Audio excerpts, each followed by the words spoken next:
ഈ ലോകത്ത് 7.5 into 10 raised to 18 7.5 into 10 raised to 18 number of മണൽത്തരികളുണ്ട്. ഓക്കെ, ആ നമ്പർ മനസ്സിൽ വെച്ചോ.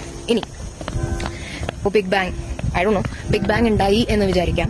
ഓക്കെ, എവല്യൂഷൻ അങ്ങനെ അങ്ങനെ അങ്ങനെ അവിടെ നിന്ന് തുടങ്ങി എല്ലാ പ്രോസസ്സും എല്ലാം ഇതുപോലെ തന്നെ നടന്നു എന്ന് വിചാരിക്കാം. ഓക്കെ, കൺസിഡർ ചെയ്യാം. ഇങ്ങനെ കൺസിഡർ ചെയ്താൽ നിങ്ങൾ ജനിക്കാനുള്ള പ്രോബബിലിറ്റി വാസ് 10 raised to 2685000. ആ നമ്പറിന്റെ വലുപ്പം എത്രയാണെന്ന് വെച്ചാൽ ഈ ഒരു ലൈഫ് ടൈം എടുത്താലും നിങ്ങൾക്ക് എണ്ണി തീർക്കാൻ പറ്റില്ല. നമ്പർ അത്രയും വലിയ ഒരു നമ്പറാണ്. അഗേൻസ്റ്റ് അത്രയും ഓഡ്സ് ആണ് ഞാൻ ഇന്ന് ഇവിടെ നിൽക്കണേ എന്ന് മനസ്സിലാക്കുമ്പോൾ എനിക്ക് തോന്നുന്നു ലൈഫിൽ നമ്മൾ വലുതാണെന്ന് വിചാരിക്കണം. കുറച്ച് കാര്യങ്ങളെങ്കിലും ഞാൻ പറയണില്ല, നിങ്ങൾ ലോൺ അടയ്ക്കാൻ ബാങ്കുകാർ വിളിക്കുമ്പോൾ അവരോട് ഈ കാര്യം പറഞ്ഞിട്ടൊന്നും ഒരു കാര്യമില്ല, EMI കാരനോടൊന്നും ഇത് പറഞ്ഞിട്ട് ഒരു കാര്യമില്ല.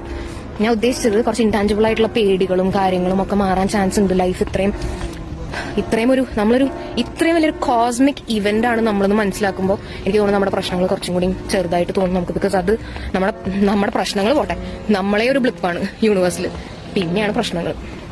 നമ്മൾ ഇവിടെ ബേസിക്കലി ഈ ഭൂമിയിൽ നിൽക്കുന്നത് തന്നെ ഒരിക്കലും നടക്കാൻ സാധ്യതയില്ലാത്ത ഒരു പോസിബിലിറ്റി ആയിരുന്നു.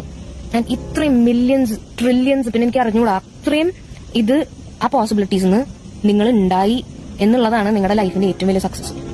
ഇനി നിങ്ങൾ വേറെ ഒന്നും അച്ചീവ് ചെയ്തില്ലെങ്കിലും നിങ്ങൾ സക്സീഡ് ചെയ്തു. ബിക്കോസ് നിങ്ങൾക്ക് ഈ യൂണിവേഴ്സ് എക്സ്പീരിയൻസ് ചെയ്യാൻ ഞാൻ ആഫ്റ്റർ ലൈഫിൽ വിശ്വസിക്കില്ല. So I M thinking like probably ഈ യൂണിവേഴ്സ് എക്സ്പീരിയൻസ് ചെയ്യാൻ നിങ്ങൾക്ക് ഒരു ചാൻസ് കിട്ടി. ആ ചാൻസാണിത്.